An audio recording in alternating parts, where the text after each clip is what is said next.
Halo guys, balik lagi dalam channel gua.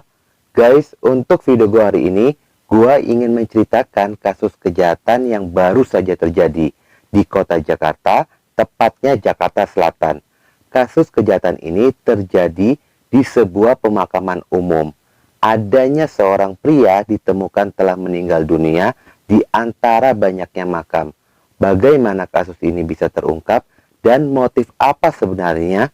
Yuk, mari kita simak videonya.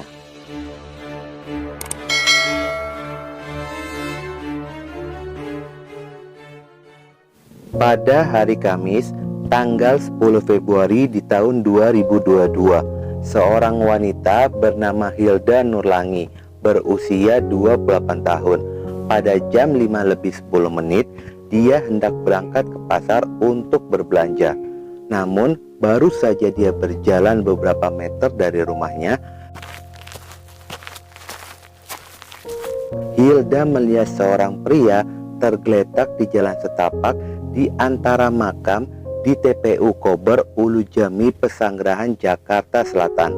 Hilda pun sangat terkejut melihat tubuh pria telah terbujur kaku dengan bersimbah darah. Hingga akhirnya dia pun memutuskan untuk kembali ke rumah dan melaporkan temuannya kepada ibunya yang bernama Umi, 54 tahun. Lalu segera melaporkannya ke RT dan menghubungi polisi.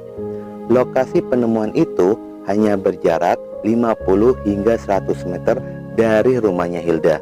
Ketika Hilda dan ibunya kembali ke lokasi, Hilda pun sangat terkejut. Rupanya sosok pria yang tergeletak itu adalah temannya Hilda. Hilda mengenalinya dari baju korban. Dan pria itu bernama Vicky Firlana, berusia 22 tahun. Saat polisi tiba ke lokasi, polisi pun langsung melakukan evakuasi dan juga olah TKP. Dan ditemukan penyebab korban meninggal adalah bekas tikaman. Selain itu, diketahui jika barang pribadi milik korban pun raib, seperti motor, dompet, dan juga ponselnya. Lalu tubuh korban pun dibawa ke Rumah Sakit Fatmawati, Jakarta Selatan.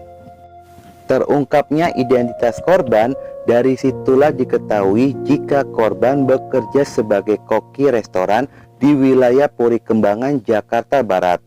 Korban pun sering bermain ke rumah Hilda bersama dengan teman-temannya.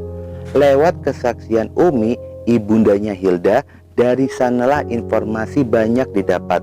Jika pada malam harinya, hari Rabu tanggal 9 Februari 2022, korban baru saja dari rumahnya dan korban membawa tas berisikan uang sebesar 2 juta rupiah yang akan digunakan untuk membeli motor second dengan cara COD. Ternyata sosok Hilda ini merupakan kekasih dari korban. Lewat kesaksian Hilda, jika korban sedang memiliki masalah dengan seorang wanita yang bernama Leli Mawali. Sebenarnya hubungan mereka bertiga adalah teman satu tongkrongan. Leli juga yang mengenalkan Hilda kepada Vicky, hingga akhirnya mereka pun berpacaran. Pertemanan mereka mulai renggang dikarenakan motor milik Leli. Pada saat itu, Vicky meminjam motor milik Leli. Namun pada saat dikembalikan, motor dalam kondisi rusak dan STNK-nya pun ditilang oleh polisi. Karena hal itu juga, Leli menagih Vicky untuk memperbaiki motor dan mengurus STNK-nya yang ditilang. Karena faktor itulah yang membuat hubungan pertemanan mereka menjadi renggang. Karena Leli terus menagih Vicky.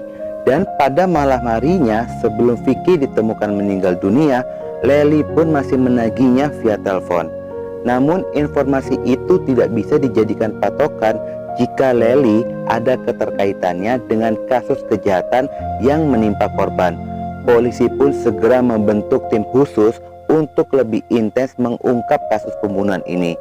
Usaha polisi pun berbuah hasil ketika polisi berhasil mengetahui pria berinisial MYL berada di daerah Tangerang, diduga sebagai pelaku tindakan kejahatan, dan polisi pun berhasil meringkusnya. Namun pria ini harus diberi hadiah timah panas karena berusaha melarikan diri. Di dalam interogasinya, MYL pun mengakui perbuatannya dan dia pun bertindak sebagai eksekutor menggunakan sebuah gunting hingga korban pun meninggal dunia. Namun dia mengakui jika perbuatannya itu dilakukan karena disuruh oleh seorang pria berinisial DR. Sejak itulah polisi pun segera melakukan penyelidikan tentang pria tersebut. Kinerja polisi yang cepat, polisi pun berhasil menangkap seorang pria berinisial DR. Dia diringkus oleh pihak kepolisian di flyover kawasan Kembangan, Jakarta Barat.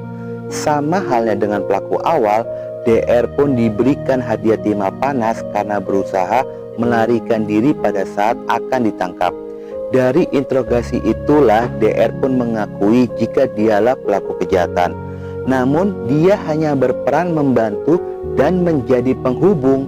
Rupanya kedua pelaku ini merupakan orang suruhan untuk menghabisi korban dengan imbalan 2 juta rupiah.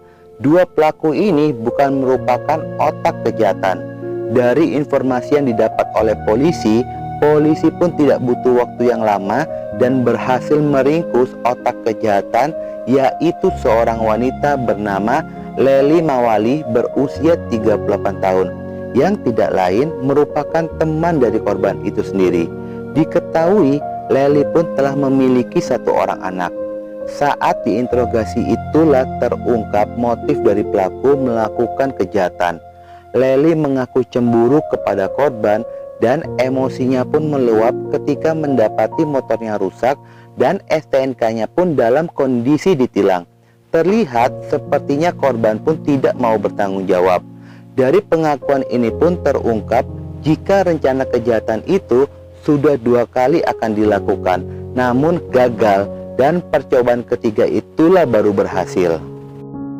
Setelah polisi mendalami motifnya dan terungkaplah jika pelaku ini memiliki kelainan orientasi. Lely merupakan penyuka sesama jenis. Pelaku cemburu kepada korban karena berpacaran dengan Hilda, kekasih pujaan hatinya. Padahal Hilda dan Vicky dia yang mengenalkan. Menurut pengakuan pelaku, jika dia sudah berhubungan dengan Hilda selama 9 tahun lamanya. Sejak itulah dia pun selalu memenuhi kebutuhan Hilda. Bahkan orang tuanya Hilda pun sering dibantu oleh Lely, dikarenakan pelaku memiliki banyak kosan dan terkenal sebagai juragan kosan. Sejak Hilda berpacaran dengan korban, pelaku merasa kecewa dan patah hati. Namun pernyataan pelaku itu dibantah oleh Hilda karena Hilda menganggap sebagai sahabat. Terlebih mereka satu tongkrongan dan sering ke rumah Hilda bersama dengan teman-teman lainnya, termasuk dengan korban. Hilda pun tidak menyangka jika otak kejahatan itu merupakan Lely yang telah merampas nyawa kekasihnya itu, yaitu Vicky. Pada malam mengerikan itu, tepatnya jam 01.30, Lely menjemput kedua pelaku menggunakan mobil Terios hitam miliknya. Dan pada jam 01.30, ketiga pelaku rupanya sudah menunggu di sekitaran TPU Kober tersebut selama 2 jam lamanya. Rupanya pada saat Lely menghubungi Vicky di malam itu, Lely pun berada di sana hanya berjarak 50 meter dari kedua eksekutor. Dan jalan itu merupakan akses jalan utama keluar dan masuk menuju rumahnya Hilda. Lely pun yang sudah mengetahui jam berapa Vicky pulang, di sanalah dia menunggu korban.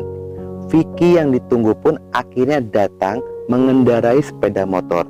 Kedua pelaku pun langsung mencegat korban dan tanpa basa-basi pelaku MYL mengeluarkan gunting dan langsung menikam korban yang membuat korban pun terjatuh dari motornya.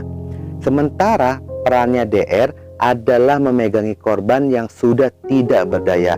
Saat MYL akan pergi membawa motor korban, rupanya korban pun belum meninggal. Dengan sisa tenaga, korban pun berusaha melawan. Disitulah DR menggenggam korban yang membuatnya meninggal dunia. Kasus ini pun masih bergulir di ranah kepolisian. Dan ketiga tersangka saat ini Lely, DR, dan MYL ditahan oleh polisi. Mereka disangkalkan pasal 340 Junto 338 KUHP atau 365 ayat 4 KUHP.